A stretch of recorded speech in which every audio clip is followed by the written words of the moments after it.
And even some, and even in some, even sometimes when we are able to be in a situation that we might not be fully attentive. So we're going to talk a little bit more about that.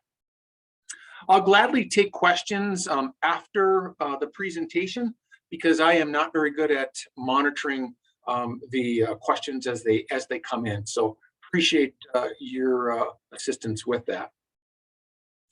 So when we talk about home inspections, I did learn a little bit about your mission, about what you do when it comes to home inspection. And really what I learned is that there's a reason for doing these, right? Our reasons are really twofold. We're there to ensure that we follow state and federal guidelines that are established for our mission and the things that we do, and to really ensure that the person that we're serving has a safe and affordable home, a place that they can call home, a place that they can live and be safe in. Our safety considerations that we want to include too when we're going to visit a home or a home location is that we want to also take a look at that it is their home, it is their environment. It's an environment that we're stepping into, maybe a location that we've not frequented before. So we might not be familiar with the property. We may not be familiar with the building or maybe even a neighborhood or the location of that. Some things that we want to keep in mind as I'm planting that seed as we move into the presentation. The other part of it too is we may not know the person living there. There may not be a relationship there. When I do these presentations with our behavioral health teams and some of those teams from the Department of Human Services, they generally have a relationship with the person within that they're serving. But here you may not know. You may not know the numbers of people. You may not know the person that's living there. Most of the inspections are scheduled home inspections, right? You're working with that facility manager or a facility operations person that you actually set up and coordinate a time to come in and do that inspection. So there really aren't any surprises, which is a benefit to us going in to do a home inspection. Remember too that things can be altered from a normal living condition or situation that potentially could be there for preparation of your arrival. Now, how you make that determination is going to be based on what you're doing when you do that home visit, of course. So when we talk about environmental safety, I want to first start off with some precautions. I work as the risk manager for the Department of Human Services. I've been with the department for going on 11 years now. And I've had two themes that I've constantly preached to all of our team members: personal preparedness and situational awareness. And that really kind of falls right in line with what we're doing here today. You know, we want to do some prep work before we go in and do any type of inspection. Let's take a look at a case folder. Maybe we are able to make some contacts. We like to have a game plan before we get in. You know, the visits that most of you are doing are going to be solo visits as an individual, but I think primarily you would also have then the support of that facility manager or landlord, which is always a good thing. Great to have two people when entering a person's residence. You know, we're going to coordinate that, as I had indicated, with that facility manager or that landlord. We want to make sure when we're going in that we're prepared, right? We've got all of our documents readily available. We're not kind of shuffling through things. And then also, we also want to make sure too that, you know, we've got our schedule that's out and available to our supervisor or maybe another team member, so they know where I'm at. So we have a check-in time, a response plan. We'll talk a little bit more about that, but really sharing our schedule so that our supervisors and folks that we work with have an idea of where we're at. I like to also kind of establish that system too for emergency situations. And we'll talk a little bit more about that with reference to duress if things get involved in a situation that aren't safe for us and what we need to do with that. You know, driving by the residence or driving by the facility, making sure that we know what it looks like, making sure that we're able to have an initial assessment on and around the facility itself. And then maybe there's some coordination there too before entering the building. Maybe it's a quick call to that facility manager or that landlord to let them know that, hey, I'm here. it's 1300 hour or 1 o'clock, and I'm ready to meet you at the front door, or whatever that designated location is. We also want to make sure in parking our vehicle that we're located in a spot where we're not going to get parked in. We know too that if we needed to leave quickly for whatever reason, under circumstances that involve our safety, we want to be able to be sure that we're able to get out of there quickly. So we don't want to get parked in. I will tell you that you're going to see some redundancy with regards to my presentation, and it's purposefully done to continuously kind of focus in on some of those things that I really believe are important for us. Environmental safety precautions, again, making sure that when we do leave our vehicle, that we lock our vehicle. We don't want to be surprised and have someone in our back seat. I've had stories where people have done a home visit, come back out to their vehicle, get ready to start up the car, and they looked in their rear view mirror, and there was one of the family members sitting in the back and wanted to talk to them. So we want to make sure that that vehicle is secure. We also want to make sure too that we have our keys access. One of the things that I've also, and you'll see this early and later on in the presentation too, is I don't know how your vehicle operates. Our state fleet vehicles have a number of different ways that can be started with a key or a fob, and all of our dashboards and things are a little bit different. We'll talk a little bit more about that. So being familiar with your vehicle is also important. Cell phones, of course, they are our link to the outside world, right? We all have them. Let's make sure that they're charged up. Make sure that when you are arriving at that location that you have connectivity to. Dress wear is really important too. And I really think that it's necessary for us to ensure that we're wearing good shoes. And the reason we want to have good footwear, good shoes, is that if in the event we needed to make a quick or sudden move, we want to make sure that we're able to do that with a shoe that's going to provide us with the support and the mechanism to make us safe when doing so. So things like flip-flops or sandals and those kinds of things really probably are not the best footwear to utilize. Leaving our valuables and possessions at home.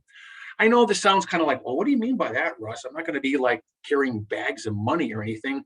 Well, what I mean by that is anything that might look of value. Maybe it's a necklace, maybe it's a bracelet, a wristwatch. We don't know, or we don't know sometimes the environments that we're in, and it's just one of those things as a precaution to mitigate it, to stop us or to create us not being a target. And I've got that there. Don't make yourself a target. I also like to fall back on trusting your instincts. If it doesn't feel right, it probably isn't right. And we'll talk a little bit more about that as we move into the presentation. So environmental safety entering the home. As you can see here, as we're getting into the home or the structure that we're going to be entering, again, being aware of our surroundings. What we don't want to be doing is we don't want to be on that cell phone. We want to stay focused and in the here and now, looking around us to be situationally aware.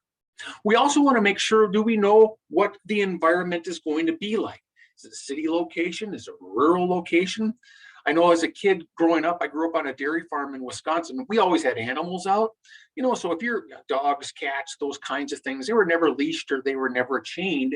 So if I'm into going to visit a rural area or open area, the potential is that there might be some pets or animals. So we want to be aware of that for our own safety. When we're entering that apartment or that complex too, kind of listening to hear what's going on around us. We're really tying into some of those senses that we sometimes fail to use or don't really need to use. Our sight, our smell, hearing, even the feeling of the conditions of the environment around us. Again, I can see here too that I said park your vehicle as it's readily available. And another important piece of document that we can use to help kind of verify who we are is that identification. State employees all have access to be issued a state identification, and that state identification provides us with some really independence there to show who we are and why we're there. And again, I have that coordinate inspection with that facility manager or that landlord that's operating that facility. When we come into that, when we come into the home, or we're coming into that apartment, again, we're going to identify ourselves, who we are, and what our purpose is there. I think too, there's an instinct, I think, when we talk about entering someone's home, you know, um, I think remembering too the commonality of just being nice, being gracious as a guest entering that home if that resident is there. And what I mean by that is always asking, may I enter, sir, ma'am, thank you, those kinds of things that make a difference. It really sets the table for us too. It really presents to that person or the persons that are living there that they're meeting with a professional, that that person is respectful, and that person, us coming into that home, and is of a focus and an understanding of what their purpose is to be there. Again, if you hear a dog barking or those kinds of things, we want to ensure that dogs are placed, or cats too. That's always a possibility in another room or someplace else, so they don't interfere with our abilities to do our job. Again, observing the residents, making sure that we're situationally aware, that we can see what's going on. And we really don't want any surprises, right? I always like to ask, is there anyone else in the home? Is there anyone else that we need to share this information with? So with that said, if there are other occupants, well, what do you do? Well, I think with the mission of home visit, a safety visit, I think essentially it's just good for our situational awareness to know that another person is there. And if you are walking through the particular apartment or the or the residence itself, it's good to know if a door is closed. You can ask the landlord or ask the resident, knock, enter, do the things that you need to do to make sure that there are no surprises. Other environmental safety things when we're inside the home too is keeping that physical distance under 3 feet. And of course, in today's world, we're going to use probably a mask or PPE when we're entering a home, not only for our protection, but the person's protection of the residents. Generally we're at a 6-foot distance. But really, there's more to it about the 3-foot distance. That 3-foot distance does a couple of things for us. First off, it provides us with the distinct ability to keep distance from a person in case something were to happen with that interaction with that person.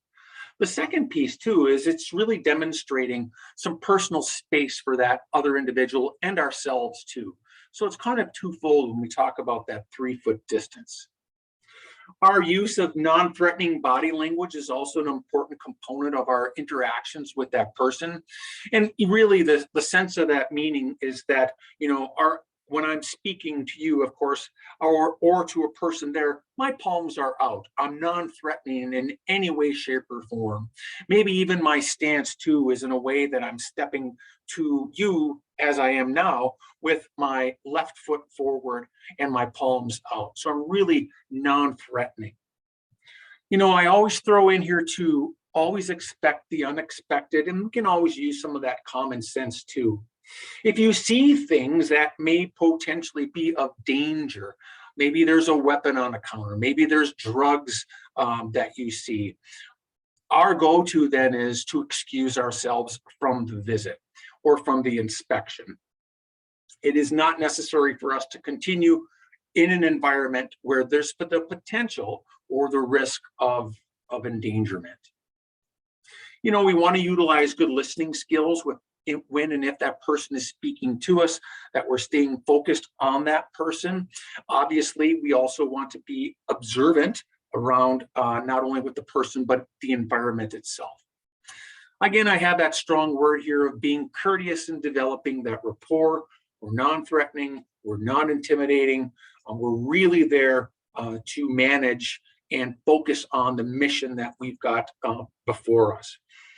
As I indicated earlier, when we first enter that home and we make that initial impression and asking to be entered, asking to enter their home and utilizing, just that common courtesy, it really sets the table to prevent any possible escalation with that resident.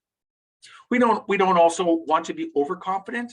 Always, as had indicated previously, common sense, and be aware of what could potentially be as far as perceived dangers. And I said here too, at any point in time, if there's acting out, if there's a situation where the resident is maybe just not quite ready to have an inspection, or maybe there's stuff going on with them, and we'll talk more about that, but we just have to excuse ourselves and leave. There's always another time to come back, and we can do that at another time. So I left off with what happened with the resident becoming, or the person that we're visiting becomes escalated. Well, our first signs of threat, we've got to remain as calm as possible.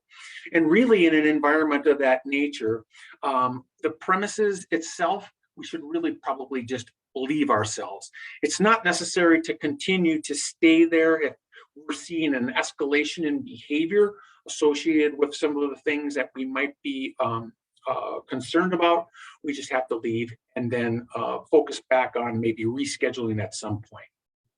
Of course, we don't want to walk backwards. We want to more sidestep. We don't want the intent of potentially slipping or falling. We want to make sure that we are aware of our surroundings and have good footing. If we're unable, if let's say things escalate to a point where we can't get out quickly, maybe we need to move to a safer location. Maybe we need to set a barrier in between us and the person served.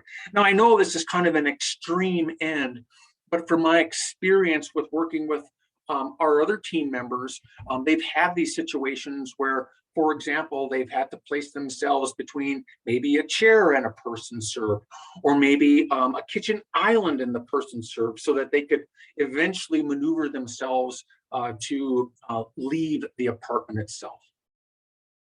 Of course, we as team members speaking to that person, speaking slowly, speaking calmly, maybe taking a deep breath for ourselves too. And then, of course, we're never the aggressor. We never want to threaten that person. We never want to get on to the offensive.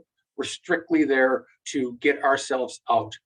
I'm not saying that if you're physically attacked, you have to protect yourself. Obviously, those kinds of conditions or those kinds of experience are probably pretty low on the end of actually occurring. But again, for us, the sooner that we're able to leave an environment that is potentially unsafe, the better it is for us, and it's better it is for the person served. Once we do leave an environment that could potentially have been unsafe, of course, we want to make a phone call maybe to a supervisor. Really, if there's the intent of the person's intent was to harm you or to harm themselves, conversations with supervision might be including law enforcement and to share with them what has occurred.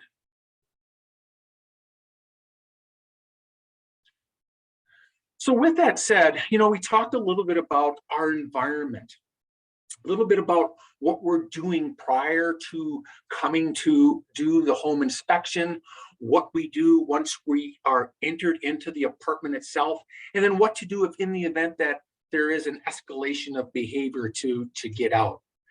Well, this next part of the presentation is I really want to talk a little bit about, well, why do people become aggressive?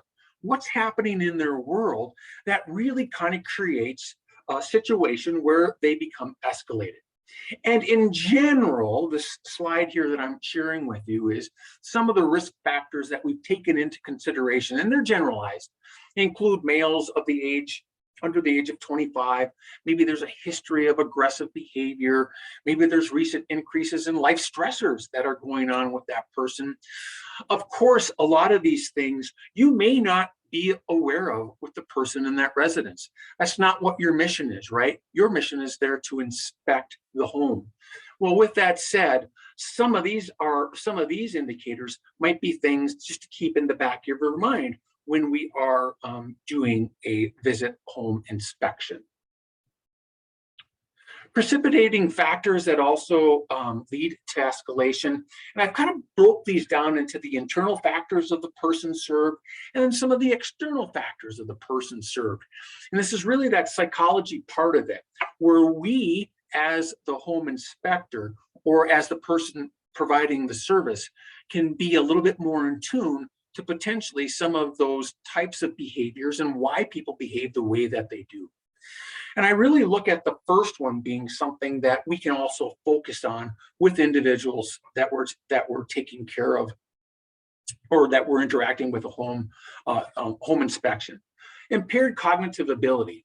Sometimes people may not always be able to understand or have the ability to articulate maybe what they're thinking or feeling. There might be other things that are going on in their world. Maybe they do have an intellectual disability.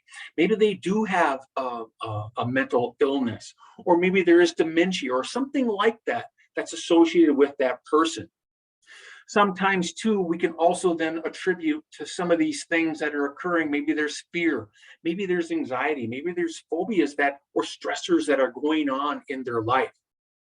I really think too that we look at the person themselves. I don't know, for me, it's kind of like this. If we go to the grocery store and we meet the checkout person and we're rude to that checkout person, it can be impactful to that person when they leave. And what I mean by that, when they leave work, they've already had a bad day. They've met hundreds of different customers, and we were just the last straw that made things difficult for them, stressed them out.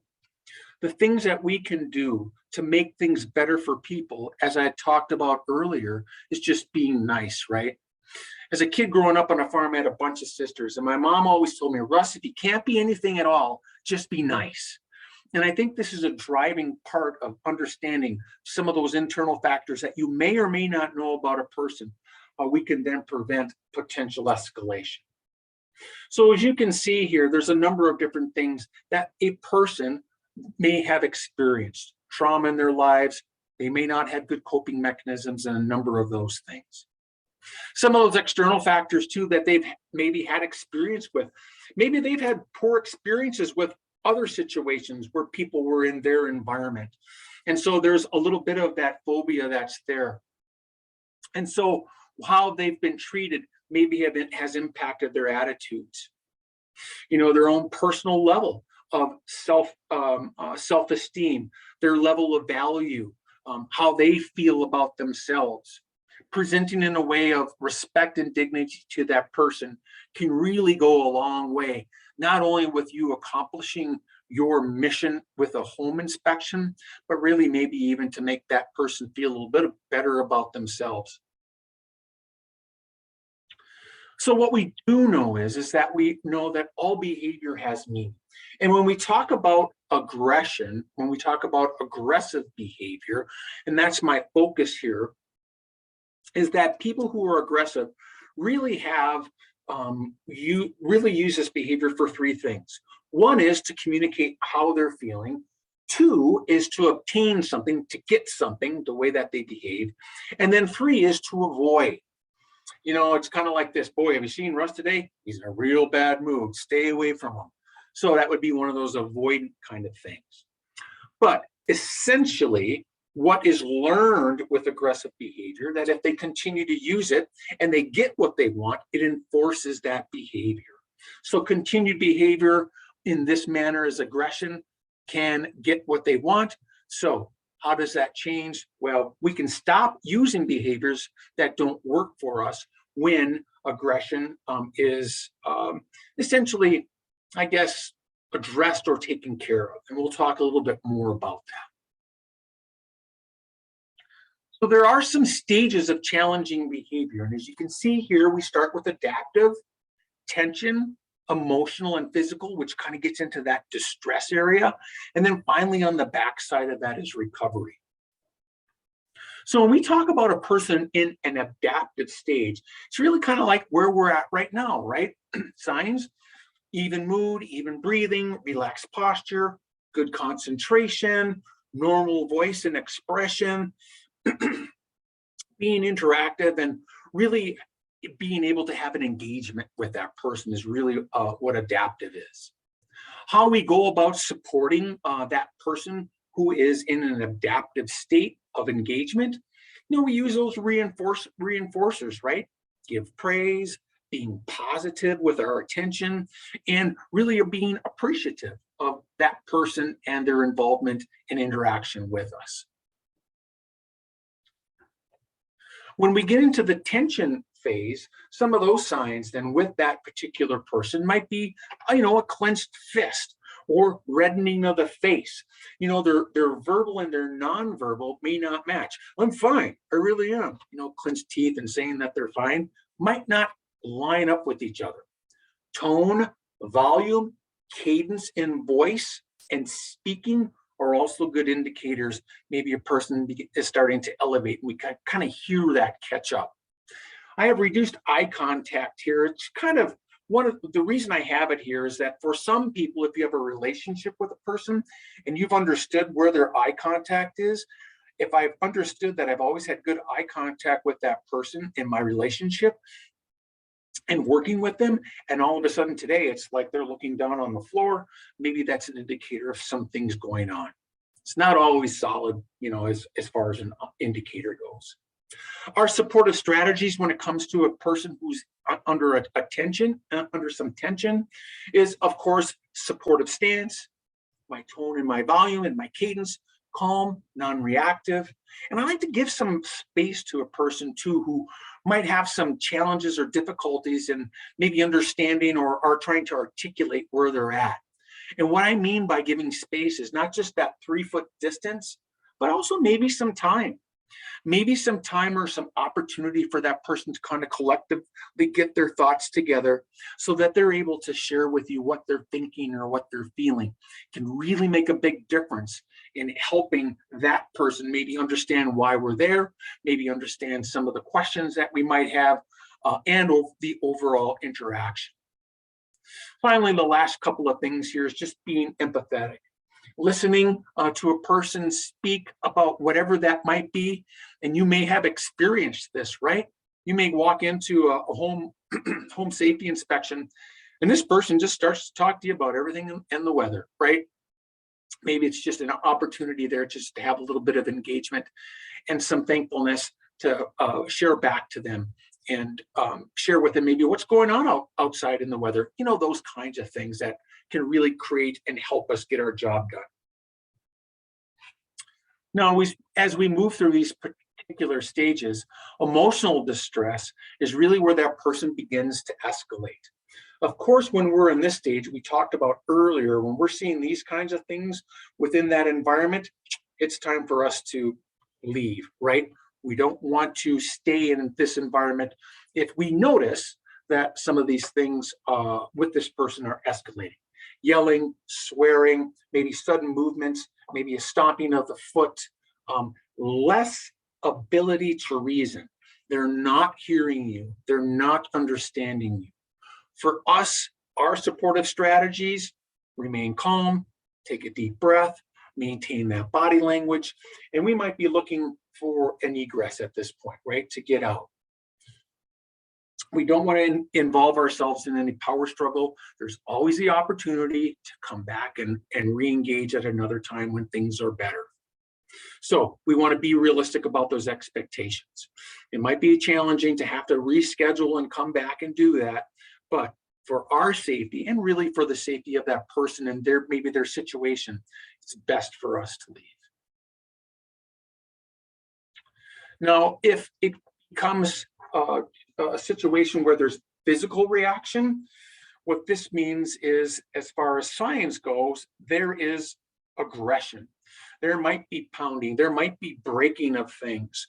There might be, to include with that, yelling, threatening, and even the potential themselves, maybe even hurting themselves. Our supportive strategies then, of course, is make space, get distance, and leave the situation as soon as we can. Protect ourselves. I have down here, don't be a hero. There's always time to come back. One of the things that I mentioned in previous presentations that I don't have up here is, would there ever be a time that you would call law enforcement?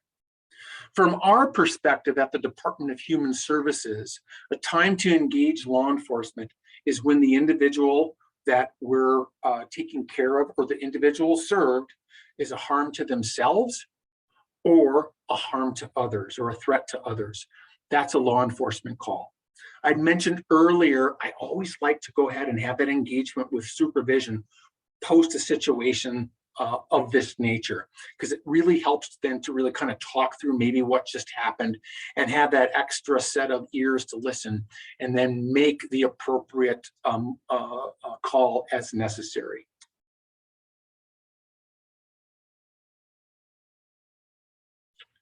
Recovery stage is the final stage. You know, it's kind of like if you have kids and they act out and they get all angry and they just escalate to that point where maybe they're aggressive.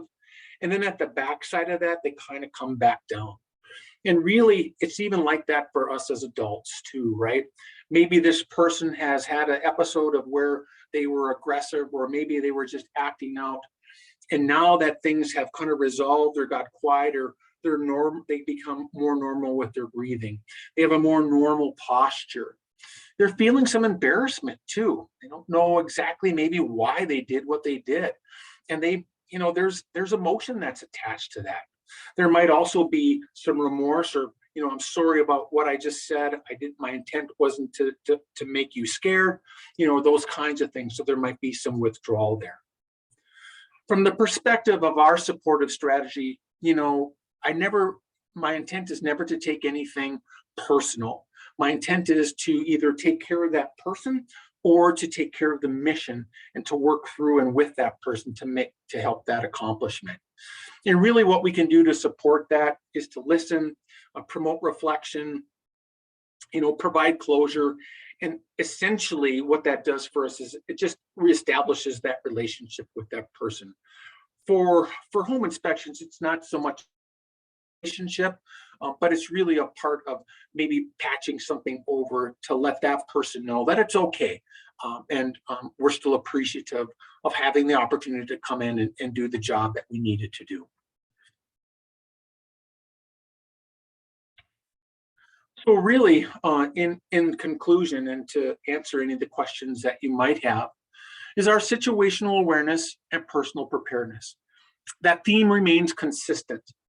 Remember that safety is always first for us. From the minute that we begin to set up our schedules and leave the office location to drive to the specific site that we're going to be doing the inspection, to the engagement of meeting up with the facility manager and getting inside the building, and our interactions with the persons that we're going to be meeting. We do realize that home inspections are an essential part of what we do, and it's needed not only for the state requirements, but as we'd indicated, to make sure that the person that's living there has a safe place to live. We talked a little bit about behavior, right? All behavior has meaning. People use aggressive behavior either to communicate something, to get something, or maybe potentially be avoided with their behavior. And we also talked about some of those escalations and de-escalation processes and understanding about human behavior and how it could potentially escalate in a reactive situation. From our perspective, if an incident does occur, then we want to be sure that we communicate that. We want to be sure that we inform our supervisors.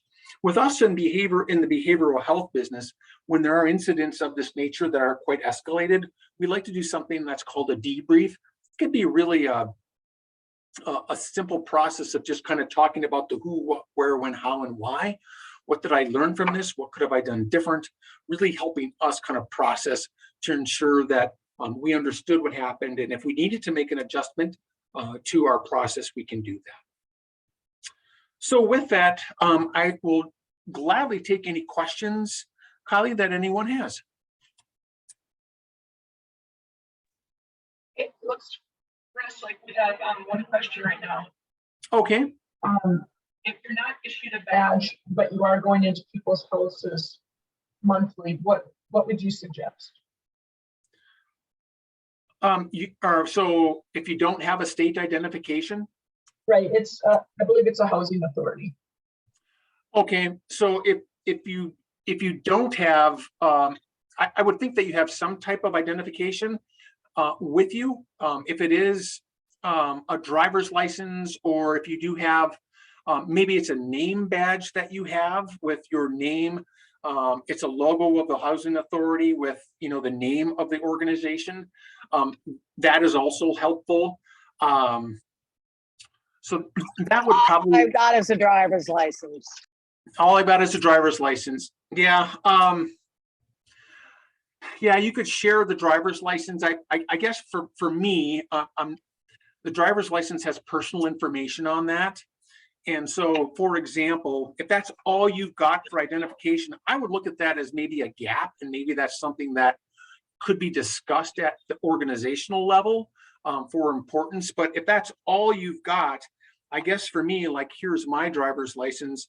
I wouldn't personally hand that license to them, but I can sure put my finger over my personal information like this and get it close enough to them so that they can see it. If that's Perfect, really I like that. if that's really all you have, that's really all you can give. But I would look at that from my perspective as a risk manager. I would say that it would be important to have professional identification from an organization. And one of the participants suggested a business card and asked if it would work. Sure, we could do a business card. And if that's all you have, that would be okay. But anyone can come up, from my mind, a thought, and I come from a law enforcement perspective too. Anyone can make up a card with a name on it and say who they are. So to have something that's more official would probably be of a better sense. But again, each organization is a little bit different. If that's all your organization has, that might be what you need to use. I wouldn't use a business card, because if you're handing out business cards, anybody could pretend to be you then. So the driver's license covered up at this point makes more sense. Or a passport. Would a passport work? I would probably just stick with a driver's license. Like I said, the business card is probably something that, if that's all you've got, maybe you use both of those items. But knowing the people that we work with and that the person's served, professional identification is probably the best route to take, if that's something that the organization can kind of take a look at. Hey, thank you very much. I appreciate Yeah, you're it. welcome. You're welcome. This is Cheryl. With our office, we just have name badges that have been printed up, and they're relatively inexpensive. So for an office, I think we can have them printed up for like $5 each. And so that might be something that your office wants to look at. Yeah, we've done that at our human service centers prior to the standard state identification that we have. And what we ended up doing was creating an identification card for our site specific. So that would be within the human service center. It actually had a picture of the person. It actually then has the logo of the Department of Human Services. And then underneath was, let's say, for example, I'm in Minot today, it would be North Central Human Service Center, and then maybe the person's name. And then we laminate that, and folks would wear those within the facility, maybe on a clip or something like that. So yeah, there's definitely ways. Technology has afforded us a variety of ways to make good identification. Right now, that looks like that is it for the questions. Well, great. Thank you, Cheryl. Thank you all for attending. Much appreciate the opportunity. If you do have questions later, please reach out to either Kylie or to Cheryl. They'll be sure to get those to me, and I can answer those for you. Thanks again for the opportunity. Have a great holiday season, and be safe. Thank you, Russ. It was a great presentation. Thank you so much. Thank you, Russ. Yes, it was. I enjoyed it. I know. If you need a certificate, contact Marilyn, and then this will be our last one for the year. If you have suggestions for next year's topics, go ahead and put those in your survey, and please fill out your survey and send it back to us. So, Merry Christmas, everyone. Merry Christmas.